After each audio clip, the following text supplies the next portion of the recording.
Hello everyone, আজকে শাপলা বিলের experiment share করব ছোট্ট এই ব্লগটিতে। আমরা সেপ্টেম্বরের 9 তারিখে গিয়েছিলাম।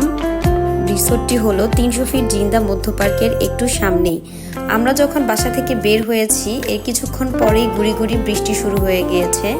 জিন্দা পার্ক পার হয়েই ন্যারো এই রোড দিয়ে যেতে হয় বিলে। রাস্তাটা ভালোই, কিন্তু অনেক ন্যারো হওয়াতে দুটো গাড়ি একসাথে ক্রস করতে কষ্ট হয়। আমরা খুব ভোরে যাওয়াতে তখন সবকিছু ফাঁকা ছিল। অলমোস্ট আমরা এসে পৌঁছে গেছি, আর তখন বাজে হচ্ছে গিয়ে সকাল 5:30। এখানে পদ্ম শাপলার ফুল এবং মালা বিক্রি হচ্ছিল। এই হচ্ছে পদ্ম শাপলা বিল রিসোর্টের সাইনবোর্ড। তারপর আমরা সুন্দর একটি কাঠের পুলের উপর দিয়ে ভিতর দিকে এন্ট্রি করলাম। আর হচ্ছে গিয়ে এখানে পার পারসন 50 টাকা করে টিকিট কেটে তারপরে শাপলা রিসোর্টে ঢুকতে হবে। রিসোর্টটির সামনের গেট থেকে আমরা মাথায় ফুলের বেনি এবং একগুচ্ছ ফুল কিনে নেই, কারণ রিসোর্টের ভিতরে এগুলো আর বিক্রি হয় না। আর তাছাড়া দ্বিতীয় কথা হচ্ছে গিয়ে বিল থেকে কোনো প্রকারের ফুল ছেঁড়াও যাবে না, যার কারণে আমাদেরকে যদি ওইখান থেকে কিনে নিতে হবে। মাথার বেনি ফুলটি হচ্ছে 100 টাকা, আর একগুচ্ছ যে ফুল সেটা হচ্ছে 50 টাকা, যা আপনারা চাইলেই ওইখান থেকে কিনে নিতে পারেন যদি ছবি ভিডিওতে কাজে লাগে। আমরা এদিক দিয়ে চলে আসছি নৌকায় ওঠার জন্য। সম্পূর্ণ রিসোর্টটা আসলে অত বেশি বড় ছিল না, যদিও খুব ছোট স্বল্প সাপেক্ষ ছিল। তারপরও রিসোর্টটি আলহামদুলিল্লাহ মাশাআল্লাহ খুবই সুন্দর ছিল। আপনারা আসলে নিজ চোখে না দেখলে সেটা উপভোগ করতে পারবেন না। এই বিলে ঢুকতে হলে নৌকাতে এন্ট্রি ফি হচ্ছে 300 টাকা করে, আর 3 জনের বেশি নৌকাতে এলাও না, কারণ মাঝি থাকবে। তো আমাদের 4 জন হয়ে যায়, যার কারণে 2 জন উঠলেই বেস্ট। আমরা 3 জন উঠেছিলাম আর বেবিদেরকে উপরে রেখে আসছিলাম। এরপরে আবার ওদেরকে নিয়ে কিছুক্ষণ ঘোরাঘুরি করব। তো আমরা ওঠার পর এখানে ভিডিও ছবি তুলে নেই।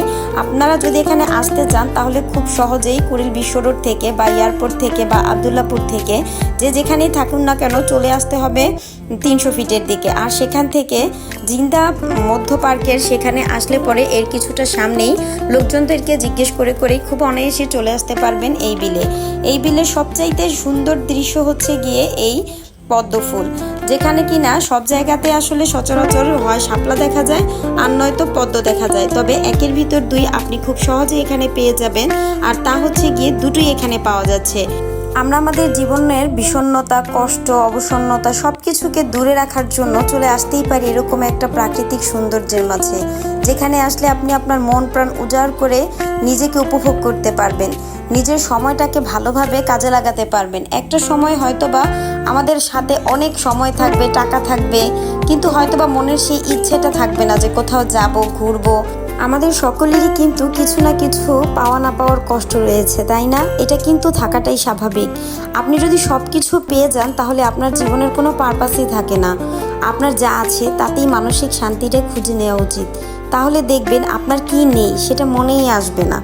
তো প্রকৃতির মাঝে আসলে আসলে মনকে উজাড় করে বিলিয়ে দেওয়ার মতন একটা ভাবমূর্তি তখন কাজ করে। তখন মনে একটা প্রশান্তি আসে। দিন শেষে দেখা যায় যে কি পেলাম কি না পেলাম সেই খাতাটা আসলে খাতার হিসেবটা শূন্য থাকে না, কিছুটা হলেও পরিতৃপ্তি পাওয়া যায়। এদিক দিয়ে চাচা তার ভাগ্নিকে মাথায় ফুল পরিয়ে দিচ্ছিল, ফুল এনে দিচ্ছিল, ও দোল খেলবে। আমরা একে একে এখানে সবাই দোলনাতে উঠি, আর এই দোলনার ভিউটা অনেক বেশি সুন্দর ছিল। আমরা খুব সকালে এসেছিলাম, যার কারণে আমরাই ফার্স্ট ওনাদের ক্লায়েন্ট ছিলাম। যখন আমরা চলে যাব তখন অলরেডি 7:30টার মতন বাজে। তো আমরা যাওয়ার পথে এত পরিমাণ লোকজনের সমাগম হয়েছে, আলহামদুলিল্লাহ। আমরা যদিও আমাদের ফার্স্ট টাইম একটু অনেক কষ্ট হয়েছে, আমরা 4:30 থেকে সাজুগুজু রেডি হওয়া সব কিছু স্টার্ট করেছিলাম। তা তবুও আমাদের বলতে হবে যে আমরা খুব ভালো একটা কাজ করেছি। আমরা এখন চলে যাচ্ছি, আর মানুষের সমাগম তখন অনেক বেশি বেড়ে গেছে। মানুষজন অলরেডি আসতেছে, কিন্তু আমরা রিয়েল একটা টাইমে আসছি। সবাই খুব ভালোভাবে আমাদেরকে বলছে, যেখানে যেখানে গেছি এন্ট্রির জন্য, নৌকায় ওঠার জন্য, সব জায়গাতে ওনারা বলছে যে আপনারা পারফেক্ট একটা টাইমে আসছেন। কিছুক্ষণ পর লোকজনও বেশি হবে, নৌকার ভাড়াও বাইরে যাবে। আর দ্বিতীয় কথা হলো আপনারা এই যে শাপলার যে রিয়েল একটা ফেস দেখতে পারছেন সেটা আর পাবেন না। তো আপনারা যখনই যাবেন না কেন অবশ্যই সাজেস্ট করব সকালে যত দ্রুত সম্ভব সকালে ফার্স্ট যেতে যাওয়ার চেষ্টা করবেন। তো যাওয়ার পথে কাঠের পুলটার উপর পুরোপুরি সূর্যের আলোটা ছিল, তখন আমরা এখানে দাঁড়াইয়া কিছুক্ষণ ছবি ভিডিও তুলে নেই, রিল ভিডিও বানাই নেই। তো যাওয়ার সময় লোকজন আসলে চারিদিকেই লোকজন, যেটা ফার্স্টে ঢোকার সময় আপনারা অবশ্যই খেয়াল করছেন যে এখানে অত লোকজন ছিল না। আমরা রিক্সাতে করে আসছি আর ছোয়ামনি আর ওর চাচু আসছে হচ্ছে গিয়ে বাইকে করে। আমরা এইভাবে ভেঙে আসছি দুই ভাব। আর যাওয়ার সময় আমরা সবাই এখন এই রিক্সায় করে যেতে হবে, কারণ মাহেরের বাবা এখন অফিসে চলে যাবে। আমরা এই মামাটাকে 4টার দিকে বলেছিলাম, উনি ঠিক 4টার দিকে এসে আমাদের জন্য গেটের সামনে ওয়েট করছিল। ওনাকে আমরা রিজার্ভ করে নিয়ে গেছিলাম। তো সবকিছু মিলাই আলহামদুলিল্লাহ আজকের ব্লগটা এই পর্যন্ত। দেখা হবে নতুন ভাবে নতুন জায়গাতে। সবাই ভালো থাকবেন, আল্লাহ হাফেজ।